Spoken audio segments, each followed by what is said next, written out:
there, it's Natasha and thank you so much for joining me today. Today I'm going to be working with some cardstock that I haven't done too much with on video, and so I thought I would share a few of my favorite techniques, and that is working with glossy cardstock. Now this is actually some that one of my viewers sent me. Her name is Catherine and she did give me permission to say that and show you her card that she created for me. Now on the front here she has done some heat embossing and then she coloured this in with something in particular. See if you can guess or think of what she may have used, and I will let you know at the end of the video what she used to colour in this on glossy cardstock. Now she sent me along some just in case I wanted to have a play too, and I certainly do. I'm starting off with some abandoned coral, spiced marmalade and mustard seed distress oxide inks. These are just one of my favorites, and this is kind of a technique that you can use on just regular cardstock as well. So kind of ink smooshing and just adding a little bit of water and then smooshing it all over. But the one really cool thing here is that with the distress oxides in particular and using glossy cardstock is that you can, it ends up being like quite bright. You kind of wipe off this layer of the oxidization or something like that, so you kind of give it a bit of a buff and a bit of a rub, and it turns out to be really bright. Now this is one of my favorite techniques in general, and it looks just as good on glossy cardstock as well as it does normal. So now I'm going to take the next color, pop down some down on my little non-stick mat. This little non-stick mat gets a really hard life. It's the perfect size. It is actually the replacement mat to the glass medium mat, the Tim Holtz one. I don't have the glass medium mat and I don't need it, but I do love the size of this non-stick mat, and it has the silicone backing so it doesn't slip or curl up or anything on my work surface, and it is a smaller one, so it has a really low price point, and all of those things mean that it is perfect for my little craft space. So once I have added a couple of the colors, I am drying them in between, just kind of smooshing them there. I put down the last color, the abandoned coral, a couple of splashes of water, and already I'm liking the look of this, but I do like the look of it when I add in a little bit more of that darker, it's almost a red color, verging on red, I guess, a reddy orange. And I pop some of that on, and I'm not afraid to leave a little bit of white space there as well. Now all three of the techniques that I'm going to be sharing today, I'm actually going to finish off into cards for you as well. So you can see how I would end up using the glossy cardstock in all three of the cards that we will create. Now I'm going to make sure this is pretty dry. If there are still some drips and things, you can honestly just mop them up and it doesn't really smudge or smear. It just takes that wet ink from off the top. And then this is the final part for here. This gorgeous gloss of the glossy cardstock stays there and all of that ink is trapped and not going anywhere for the minute. Now the second technique here, I was looking for a really good butterfly stamp for quite a while and I wanted some nice big ones, so I came across these butterfly trio from Stampendous, and I'm going to be using a few of these today. I'm going to get that nice big one up the top, and this is kind of a resist technique. So all I'm going to do is use some VersaMark sticky embossing ink and then ink up my butterfly and stamp it down onto the glossy cardstock. Of course, if you want to make sure it has a really good resist, then you could definitely put heat embossing like some white or some clear embossing powder over this, and that resist would be amazing too. But for the minute, I'm just going to use the VersaMark. I'm pressing this down to make sure I get really good coverage and really good contact with the VersaMark. And then I have a couple of colors here. I think this is Cracked Pistachio and maybe Salty Ocean that I'm going to use on the top. And I go over it starting with the Cracked Pistachio. It's pretty light, so I switch over. I was going to do a little blend of all of the colors, and it felt like it was a little bit light to me, but I wanted to show you just kind of how I carry on, even though this didn't quite go as planned. The butterfly comes through a little bit, and I know it's a little bit hard to see on screen, but sometimes you just need to keep working away at things and it will kind of all come together. Now, when I was adding on the Cracked Pistachio, I thought it's just a little bit light, but once you have kind of added down one color, then that is what the VersaMark kind of takes on. So I'm actually going to switch out the lighter color and then add in some Chipped Sapphire, which is a dark blue color.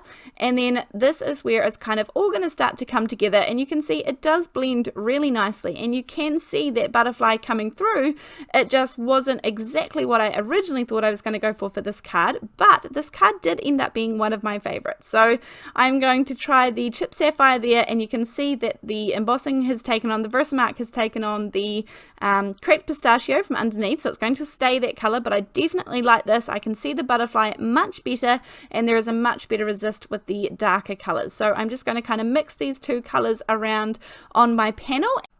And I do think a couple of things help here. If you're using a much more solid stamp, this butterfly has really fine lines.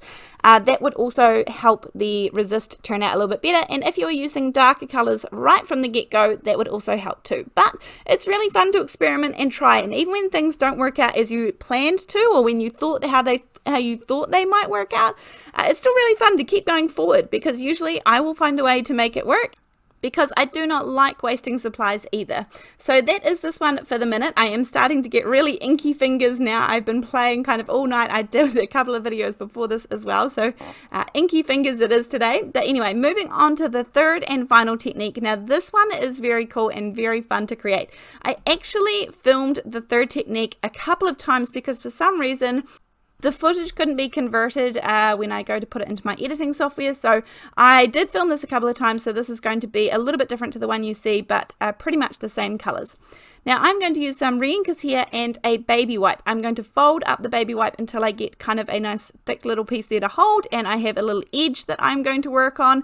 And then this is so super simple, but it is basically creating your own plaid pattern, and every single one is going to look different, but it is a fun technique. This is the most fun out of all of them when working with glossy cardstock, for me anyway. So I chose a blue, a green, a yellow, and a kind of orangey red, and all I'm going to do is swipe this down the card one after the other. Don't worry if things don't go perfect, or it kind of takes it off a little bit, or you get fingerprints in it, because honestly everything can be fixed, and none of my card making is perfection at all, and I just kind of do my best. And you can see this is far from perfect, but once you have gone one way, and then I'm going to go down the other way, and it creates this kind of plaid pattern. Now my lines are not straight at all. Now I didn't love this one a lot, so all I'm going to do is re-ink it up a little bit and then go over it. I think probably I needed to add a little more ink for the going the other way when I came back the other way, but we live and we learn and we carry on, and I'm just going to go over it again. So, and it really brought out the colors, brought out that little bit of blue, and I ended up liking this one a lot. This creates a really fun plaid pattern, and as I said, you can put a whole lot of colors together that you might not have thought worked together, and they look really gorgeous. Now here I am going to finish off these cards kind of quickly with you. You can see that gorgeous big butterfly in the background, and then I chose that middle butterfly there and put that to the left. I stamped that with some VersaMark, blue VersaMark ink, and then I embossed it with some clear embossing powder. I had a scrap piece of the glossy cardstock left over, so I stamped that again in the same blue VersaMark ink and embossed it. Then I have my 4 1/4 by 5.5 inch card base there sitting on the desk, and I'm going to pop this little card front down onto it. This one measures 4 by 5 1/4 inches, so it's just going to leave a little white border all the way around. Using some liquid glue to pop it down means that I can center it and wiggle it about to get it perfectly where I want it to go. And then I just want to show you something just quickly. When I put this butterfly down, instead of going straight down on top of it, which I'm going to bend up the wings just a little bit, I'm going to show you something up a little bit close. So when the butterfly is straight down on top of it, this is how it kind of ends up looking. Now it looks really good. It's going to look good from the sides and the angles, but to make my butterfly appear a little bit more dimensional, what I do is I shift the butterfly down just a little bit. And it kind of, can you see the difference it makes? It kind of makes the butterfly look fuller, a little bit more dimensional. I just like it if I shift it down just a little bit. I'm going to add some liquid glue, some really strong liquid glue to the center here. I do not want this shifting because the body part is the only bit that's going to hold this on the butterfly. And just making sure that I've got it slid down just ever so slightly. And the reason, one of the main reasons that I stamp it down onto the card front as well is so that I don't have to fussy cut out the antennae or anything like that. So there you can see I've shifted it down a little bit and it looks like this gorgeous little dimensional butterfly on the front. The sending big hugs there. This is the Pink and Main Spotlight Sayings 1, and lots of different little sentiments there, and that is going to work perfectly for a couple of my cards today. Now here is one of the plaid backgrounds that I created. As I said, I went to town and created a few of these. When you get a really fun technique, you can use lots of different colors. This reminds me of like a big woolen blanket, but I'm going to use this one here today, and again I have cut this down to be 4 by 5¼ inches, and I'm going to use one of these sentiments. There are lots of them that are going to work, but I'm going to figure that out in just a minute. But I am going to use the leaf canopy set here. Now I did these in a video a couple of videos ago from this one, and created these kind of two-tone layered leaves here in the blues, and I thought this really looked nice. I did use actually some blue in the plaid background, so I'm going to help bring that out, and these are going to sit nicely on top. I may as well use them up because I've stamped them and cut them out and went to the effort of everything, so it's nice to use up those things that kind of sit on my desk and not just pop them into another pile. This one is going to be Feel Better Soon, so this is going to be stamped in some VersaFine Onyx Black ink, and when working on this glossy cardstock, I'm not sure how the VersaFine dries, so in order to not even have to think about it, I just stamp this down, and then I'm going to pop some clear embossing powder over top, and that means that it can't smudge, it can't go anywhere, no matter what the kind of glossy cardstock is going to do to it. So I stamp it down being a little bit careful because of course the surface is glossy, so stamp it down, give it some good even pressure, and then I'm going to add the embossing powder as well. Now for any of the products that I've used in today's video, they are going to be linked down below. Those links help me out a lot if you're able to use them, but by all means I think that if you have some glossy cardstock sitting in your stash, that you'll be able to create things with what you have lying around as well. So give it a go, and if you were inspired by this, or I would love to see your glossy cardstock techniques and options, then we have a fantastic group, a fantastic Facebook page that you can come and post the photos to so that I can actually see your creations. That is called Come Crafting with Natasha, and you can find a link to it down below, or just search us on Facebook and you'll see it pop up there. So that's a great place to be able to do that as well. And then for these branches, I'm actually popping them up on some foam tape to give them a little bit of extra dimension from that background, and I'm going to cut off the excess so it's nice and smooth out the sides. I've used up my scraps, so I'm feeling good about that. They're off my table. Check that I've got the orientation of the card the right way around, the opening is to the right, and then pop this down with the same liquid glue to make sure that it is not going anywhere. And that is card number 2 all finished up. Now for the last one here, so this is actually the first one that we created with kind of the ink smooshing. I have this stamp set here called Mixed Stem, and I really love this one. This is one of those unique kind of stamp sets, but so versatile, and I was excited to use this one today. Now I am going to be using it in a super simple way today, although not just plopping it straight down on the middle of the card, which I was very tempted to do because it is that gorgeous. I am going to stamp my sentiment first of all, and that is going to be with the Botanical Borders with Sentiments card. All of these sentiments would probably go across the front, but I needed a really kind of simple congratulations card for a friend of mine, so I kind of wanted to use that one, but was just making sure that any of the other sentiments weren't going to work even better. I like the width of that one, and it stretches across the perfect width across that card if I'm going to pop it on a little bit of an angle. I did think the thinking of you was a little bit more bold, so that could have worked perfectly fine too, but I needed this card, so I may as well make one for what I need in particular. I'm going to pop this on an acrylic block and then stamp this across.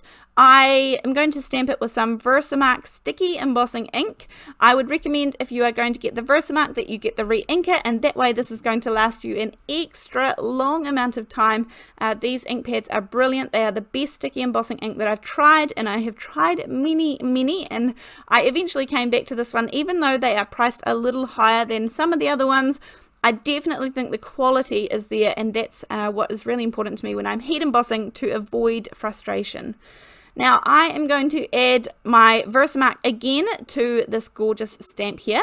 I heat emboss the congratulations in some silver embossing, which is different for me. I usually go with gold, but I wanted to go with something that would contrast really nicely with the oranges and yellows in the background.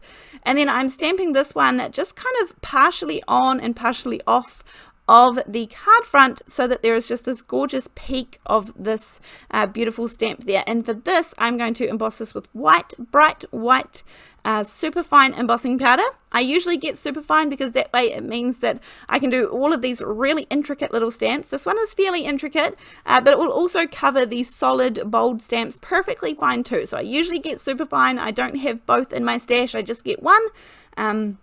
Then I will melt this, and as I melt it, it's going to get brighter and whiter, and this is so super simple but absolutely gorgeous.